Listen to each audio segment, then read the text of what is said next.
ইরানের বুকে জ্বলছে প্রতিশোধের আগুন, যে আগুনে দেশটি পোড়াতে চায় ইহুদিবাদী রাষ্ট্র ইসরায়েলকে। সম্প্রতি ইসরায়েলের আক্রমণে ইরান হারায় তার শীর্ষ কয়েকজন সামরিক কর্মকর্তাকে, যাদের মাঝে ছিলেন দেশটির সর্বোচ্চ প্রতিরক্ষা বাহিনী আইআরজিসির প্রধান মেজর জেনারেল হোসেন সালামিও। ইসরায়েলের বিরুদ্ধে তাই এবার কঠোর পদক্ষেপ নেবে আইআরজিসি। এই আইআরজিসি আসলে কতটা প্রভাবশালী তার বিস্তারিত জানাতেই ইনসাইড স্টোরিতে আপনাদের সাথে আছি আমি আসমা তুলি।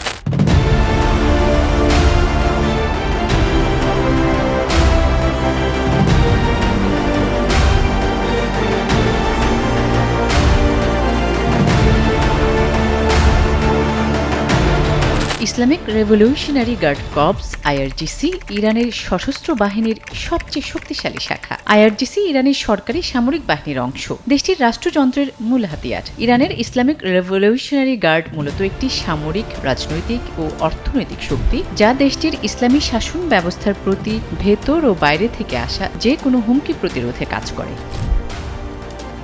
ইরানের সামরিক, রাজনৈতিক ও অর্থনৈতিক ক্ষেত্রে আইআরজিসি বাহিনীর ব্যাপক প্রভাব রয়েছে। ইরানের সর্বোচ্চ নেতা আয়াতুল্লাহ আলী খামেনির সঙ্গেও রয়েছে এই বাহিনীর ঘনিষ্ঠতা। 1979 সালে প্রতিষ্ঠার পর থেকে আইআরজিসি ইরানের বৈদেশিক নীতি কার্যকর করার ক্ষেত্রে বিশেষ ভূমিকা রেখে যাচ্ছে। গোষ্ঠীটি এখন ইরানের অর্থনীতির বিশাল অংশের উপর নিয়ন্ত্রণ রাখে এবং ইরানের অভ্যন্তরীণ রাজনীতিতেও রাখছে ব্যাপক প্রভাব। এমনকি আইআরজিসি ইরানের ব্যালিস্টিক ক্ষেপণাস্ত্র ও পরমাণু কর্মসূচি পরিচালনা করে। একই সঙ্গে আইআরজিসির আছে ব্যাপক ব্যবসায়িক সাম্রাজ্য, প্রতিরক্ষা, প্রকৌশল ও নির্মাণ সহ বিভিন্ন খাতে তারা অনেক কোম্পানির মালিক। ফলে আইআরজিসি ইরানের অর্থনীতির অন্যতম নিয়ন্ত্রক। কেবল ইরানেই নয়, পুরো মধ্যপ্রাচ্য জুড়েই আইআরজিসি প্রভাবশালী। আইআরজিসি তার বিদেশি অভিযান পরিচালনা শাখা কুদস ফোর্সের মাধ্যমে বিভিন্ন মিত্র দেশের সরকার সহ ইরানপন্থী সশস্ত্র সংগঠনগুলোকে অর্থ, অস্ত্র, প্রশিক্ষণ ও পরামর্শ সহ নানান সহায়তা করে থাকে।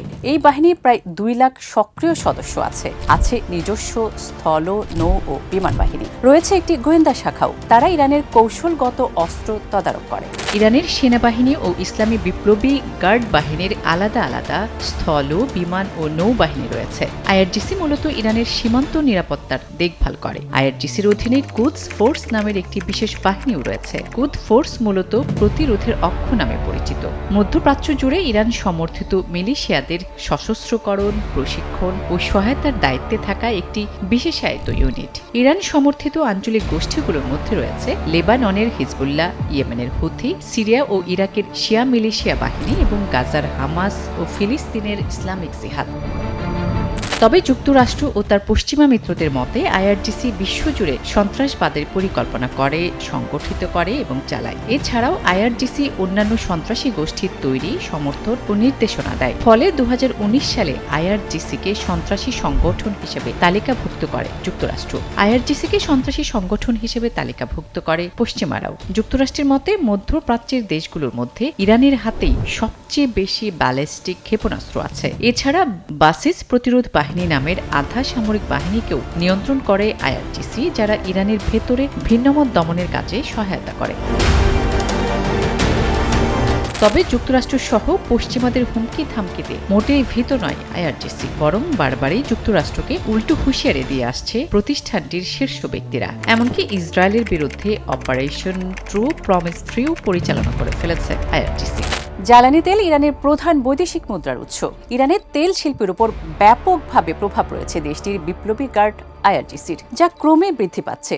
জানা গেছে ইরানের তেল রপ্তানির প্রায় অর্ধেক নিয়ন্ত্রণ করছে Islamic Revolutionary Guard Corps IRGC. এই শক্তিশালী তেল রপ্তানি নেটওয়ার্কের মাধ্যমে আইআরজিসি শুধু ইরানের অর্থনীতিতে নয়, বরং পুরো মধ্যপ্রাচ্যে তাদের সামরিক ও রাজনৈতিক প্রভাব বাড়িয়েছে।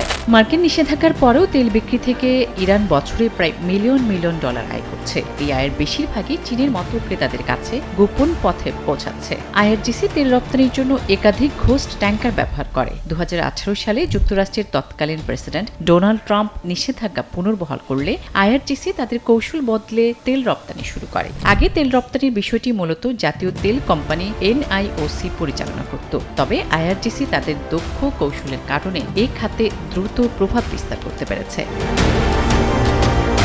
বিশেষজ্ঞদের মতে আইআরজিসি তেল রপ্তানিতে বড় ধরনের ছাড় দিয়ে বাজারে প্রতিযোগিতা করছে, আর এই আয় থেকে হিজবুল্লাহ, হামাস এবং ইয়েমেনের হুথিদের মতো গোষ্ঠীকে অর্থের যোগান দিচ্ছে। ধারণা করা হয় হিজবুল্লাহর বার্ষিক বাজেটের প্রায় বড় অংশই সরাসরি ইরান থেকে আসে। ইরানের আইআরজিসি বাহিনী শিগগিরই একটি আধুনিক যুদ্ধ জাহাজ উন্মোচন করতে যাচ্ছে, যা যুক্তরাষ্ট্রের জাহাজগুলোর চেয়েও অনেক উন্নত ও শক্তিশালী বলে দাবি আইআরজিসির। 1000 নতুন ড্রোনও হাতে পেয়েছে আইআরজিসি। এই ড্রোন যুক্ত হওয়ায় আইআরজিসির নজরদারি ও গোয়েন্দাগিরির সক্ষমতাও বেড়েছে। পাশাপাশি সেনাবাহিনী দূরবর্তী লক্ষ্যবস্তুতে ড্রোন হামলা চালানোর ক্ষেত্রেও বাড়তি সুবিধা পাবে। জানা গেছে আগামী দিনগুলোতে ইসরায়েল ও যুক্তরাষ্ট্রের কাছ থেকে বাড়তি চাপ মোকাবেলায় এই ড্রোনের ব্যবস্থা করেছে আইআরজিসি। দেশের স্বাধীনতা ও নিরাপত্তা নিশ্চিতেও অতীতের যে কোনো সময়ের চেয়ে আত্মবিশ্বাসী ইরানের আইআরজিসি বাহিনী। আর সময় যখন যুদ্ধের, তখন ইসরায়েল ও যুক্তরাষ্ট্রকে মোক্ষম জবাব দিতে এক পাও পিছপা হবে না আইআরজিসি, তা অনেকটাই পরিষ্কার। ইরান ইসরায়েলের মাঝে চলমান দীর্ঘদিনের উত্তেজনা মোড় নিয়েছে যুদ্ধে। ইসরায়েলের হামলার দাঁত ভাঙা জবাব দিতে আইআরজিসি এরই মধ্যে পরিচালনা করেছে বহুল প্রতীক্ষিত অপারেশন ট্রু প্রমিস 3। তবে ইসরায়েল ইরানের মাঝে চলমান এই যুদ্ধ হয়তো সহসায় থামবে না, আর এর ফলে বিশ্ব হয়তো নতুন করে পরিচিত হবে ইরানের এই শক্তিশালী সামরিক বাহিনী আইআরজিসির সাথে।